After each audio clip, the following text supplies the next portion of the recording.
Jolly hydrogen. এটা কত litre পানিতে কতটুকু যাবে? আমি মনে করেন মাপি নেই, এরকম কোনো অনুমান এটা 8-10 লিটার মতো আছে। 4 থেকে 5 কেজি দেওয়ার পরে আপনার এর থেকে কম হলে আপনি 3 মুটকি বা 2 মুটকি দিতে পারেন এই পরিমাণ পানিতে এটা। হ্যাঁ, দেওয়ার পরে এরকম না দিলে আপনার ডাল আপনি ভালো ভিজাতে হবে। আচ্ছা, যাই হোক, এরপরে এই এরকম আটি করে সবের ভিতর ভিজায় রাখেন। আটি করেছি সুবিধার জন্য আপনার ওটা সুবিধা, হ্যাঁ বুঝতে পারছি। হ্যাঁ হ্যাঁ, এবার ওইগুলো বাঁচতে ছড়ানো থাকলে সময় লাগে। ওইটা অনেক সময় লাগবে হ্যাঁ, বাঁচতে হ্যাঁ। আপনার। তারপর এই উঠানোর পরে কত সময় ভিজায় রাখেন এটা?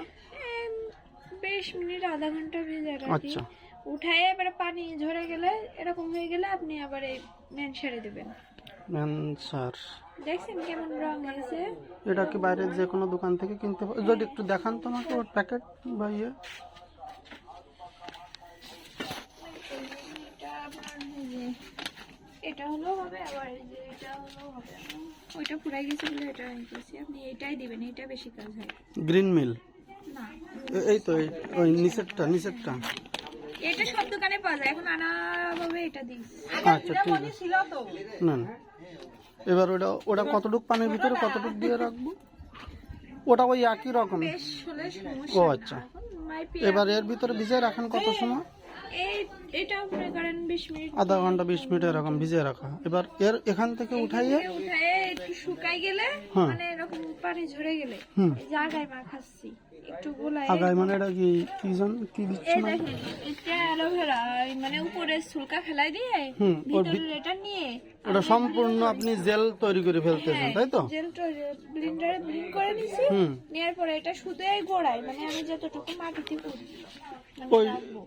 এতটুক জাস্ট আমি এতটুক, এই যে এটা রেখে ওই যে শুকাতে দিয়েছি, মানে ওই অ্যালোভেরা লাগানোর পরে। এগুলো সব লাগানো এইবার এগুলাই বোঝা যাচ্ছে। হ্যাঁ, এটা দেওয়ার পরে মানে আগায় আমি ওই ম্যানসার দেবো।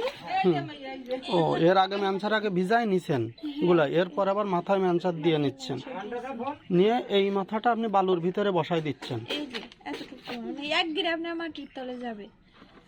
এবার ওখান থেকে আপনার শিকড় এবার ছেড়ে শুধু দিলে পানি দিতে হবে। মাঝে মাঝে পানি শেষ যেন শুকায় না যায়, এই আবার কারণে। যে রুট দিবে না ওইটা আপনি ওই পানির সাথে গোলায় দিতে পারেন। আচ্ছা, তারপরে এখানে শিকড় ছেড়িয়ে দিলে উঠায় ওখান থেকে মাটিতে বড় হবে না গাছ, খানিক বড় হয়ে শিকড়ও একটু পরিপক্ক হবে না, তখন যখন আর কি লাগানোর মতো হবে সেই সময় উঠাই দিতে আপনার প্যাকেটে দিয়ে দেবেন। তো ওই সময় দেখা যাচ্ছে শিকড় ছিঁড়িয়ে দিল, ওই সময় ওটা প্যাকেটে দিতে গেলে শিকড়টা নষ্ট হয়ে যাওয়ার হয়তো। বালুতে দিলে পানি দিলে এমনি আউলে যায়, আপনার ও শিকড় ছিঁড়বে না। না, ওই মাটিতে যখন বসাবেন তখন। শিকড় ছিঁড়বে আপনি আগে ওই গাছ দিয়ে নেবো, নিয়ে তারপরে মাটি দিয়ে ও নেবো। আচ্ছা, ওইভাবে। কাজ করতে করতে মানে নিজের একটা সুবিধা চলে আসে যে আমার যে কোন কিভাবে জায়গায় করলে ভালো আমার হবে। হবে। মা, আমি এখন শোনা লাগবে না মা, আমি যখন করবানে তখন দেখে শিখবেন। এখন শুধু শুধু ব্রেন নষ্ট করি লাভ কি?